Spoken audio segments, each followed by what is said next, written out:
Hello friends, welcome to Salem bites and blogs. இது வரைக்கும் என்னோடய சேனலை சப்ஸ்கிரைப் பண்ணலைன்னா மறக்காமல் சப்ஸ்கிரைப் பண்ணிக்கோங்க. இன்றைக்கி வந்து ராகி முறுக்கு எப்படி பண்ணுறதுன்னு பார்க்கலாம். நம்மளுக்கு முறுக்கு இவ்வளோ கிடச்சிருக்கு. இந்த முறுக்கு நான் இப்போ உடச்சி காமிக்கிறேன். பாருங்கள், நல்லா முறு நல்லா அருமையாக வந்திருக்கு.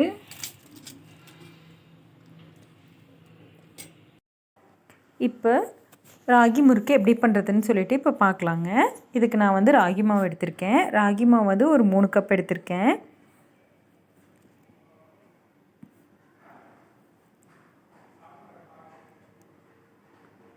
நீங்கள் வந்து எந்த கப்பில் எடுத்துக்கிறீங்களோ அதே கப்பில் எல்லாத்தையும் மெஷர் பண்ணிக்கோங்க. ராகி வந்து ரொம்ப ஹெல்த்துக்கு நல்லதுங்க. கிட்ஸுக்கு இது மாதிரி முறுக்கு, இது மாதிரி மிக்சர், இது மாதிரிலாம் செஞ்சு கொடுத்தோம்னா நல்லா சாப்பிடுவாங்க. இப்போ நம்ம இதிலே வந்து கொஞ்சம் கிராம் ஃப்ளோர் ஆட் பண்ணிக்கலாம். கடல மாவு ஆட் பண்ணிக்கலாம். இப்போது கடல மாவு வந்து நான் ஒரு 1/2 கப்பு கடல மாவு எடுத்திருக்கேன்.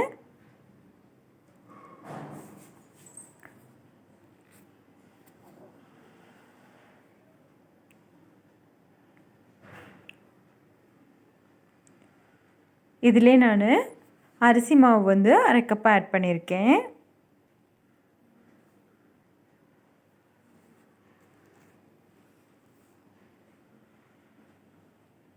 இதிலே நான் இப்போது பொட்டுக்கல்ல 1 கப்பு வந்து எடுத்து நல்லா பவுடராக அரைச்சி இதோட சேர்த்து எடுக்க போகிறேன். அப்போ தான் முறுக்கு வந்து நல்லா பொறு நல்லா சூப்பராக வரும். இது வந்து மிக்சியில் போட்டு பவுடராக எடுத்து இதில் சேர்த்திக்க போகிறோம். அதுக்கப்புறம் வந்து எல்லா இன்க்ரீடியன்ஸையும் நம்ம வந்து சலித்து வந்து நம்ம முறுக்கு செய்ய போகிறோம். இப்போ நம்ம இது மிக்சியில் போட்டு நல்லா அரைச்சி எடுத்துக்கலாம்.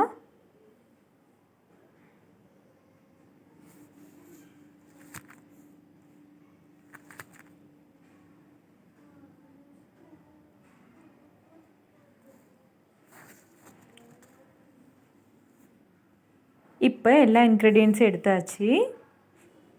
இப்போ நம்ம இதை வந்து நல்லா வந்து சலிச்சு எடுத்துக்கலாம். ஏன்னா ராகியில் வந்து இந்த குட்டி குட்டியாக வந்து அந்த நார் மாதிரி இருக்குங்க. அதனால் சலிச்சு எடுத்துக்கிட்டு நல்லாயிருக்கும். அதே மாதிரி நம்ம பொட்டுக்கடல மாவும் அரைச்சிருக்கோம் இல்லைங்களா, அதனால் நம்ம ஒட்டுக்காக வந்து சலிச்சு எடுத்துக்கலாம் அப்படின்னு சொல்லிட்டு சலிச்சிட்ருக்கோம்.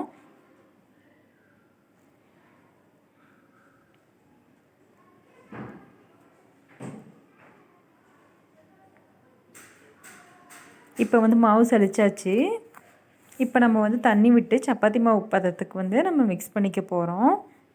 இப்போ நம்ம இதிலே வந்து தேவையான இன்க்ரீடியன்ஸ் எல்லாம் ஆட் பண்ணிக்கலாம். இதில் வந்து நான் ஓமம் 2 ஸ்பூன் ஆட் பண்ணியிருக்கேன். ஓமம் தாங்க முறுக்குக்கு நல்ல வாசனை கொடுக்கும். இதிலே வந்து நான் இப்போது வெள்ளை எள் ஆட் பண்ணுறேன்.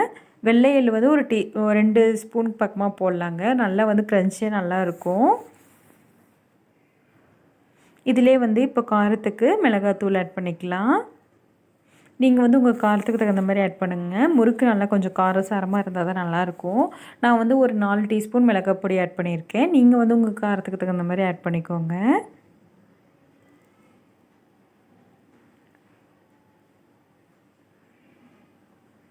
இதிலே வந்து தேவையான அளவு உப்பு ஆட் பண்ணிக்கலாம். இப்போ வந்து எல்லா இன்க்ரீடியன்ஸும் ஆட் பண்ணியாச்சுங்க. நல்லா ட்ரை இன்க்ரீடியன்ஸை எல்லா பக்கமும் மிக்ஸ் ஆகிற மாதிரி நல்லா மிக்ஸ் பண்ணி விட்டுட்டு அதுக்கப்புறம் நம்ம வந்து தண்ணி விட்டு நல்லா சப்பாத்தி மாவு பதத்துக்கு நல்லா வந்து பிசைஞ்சு எடுத்துக்கலாம். அவ்வளோதாங்க. இதுக்குள்ள வந்து இன்னும் உங்களுக்கு நல்லா சாஃப்டாக வரணும் அப்படின்னா நீங்கள் வந்து வெண்ணெயோ இல்லை வந்து சூடான எண்ணெயோ ஆட் பண்ணிக்கலாம். நான் இன்றைக்கி வந்து எதுவுமே ஆட் பண்ணல. இதுவே நல்லா வந்து சாஃப்டாக தான் வந்துச்சு. உங்களுக்கு வேணும்னா பட்டர் இல்லைன்னா வந்து ஒரு ஹாட்டான ஆயில் வந்து நீங்கள் ஆட் பண்ணிக்கலாம். நம்ம தண்ணி விட்டு வரமாவுனால தண்ணி நிறைய உரியுங்க. நீங்கள் வந்து ஊற்றி நல்லா வந்து சப்பாத்தி மாவு பதத்துக்கு இந்த பதத்துக்கு நீங்கள் வந்து மிக்ஸ் பண்ணிட்டிங்கன்னா போதும். ரொம்ப கெட்டினாகவும் இருந்திங்கன்னா வந்து முறுக்கு ரொம்ப ஹார்டாயிரும். இந்த பதத்துக்கு வந்து நீங்கள் மிக்ஸ் பண்ணுங்கள் போதும்.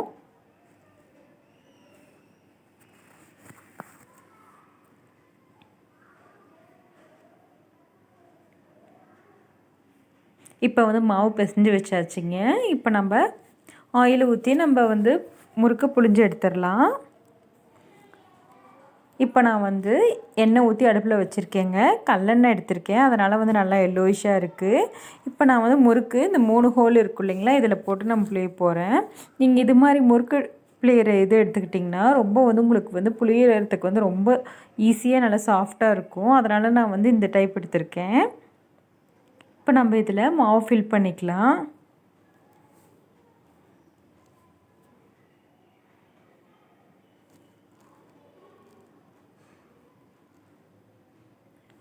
இதில் நீங்கள் ஒன் டைம் ஃபில் பண்ணிவிட்டு நல்லா பெருசாக இருக்கிறத நான் எடுத்திருக்கேன். ஒரு 4 முறுக்கு மேலே புளியலாம். அதுக்கப்புறம் ஒவ்வொரு டைமும் நம்ம வந்து ஃபில் பண்ணிக்கலாம். இப்போ வந்து நம்ம வந்து முறுக்கு பிழிஞ்சு விட்டதை எண்ணெய் நல்லா சூடானதுக்கப்புறம் நம்ம வந்து போட்டு பொரிச்சு எடுத்துக்கலாம்.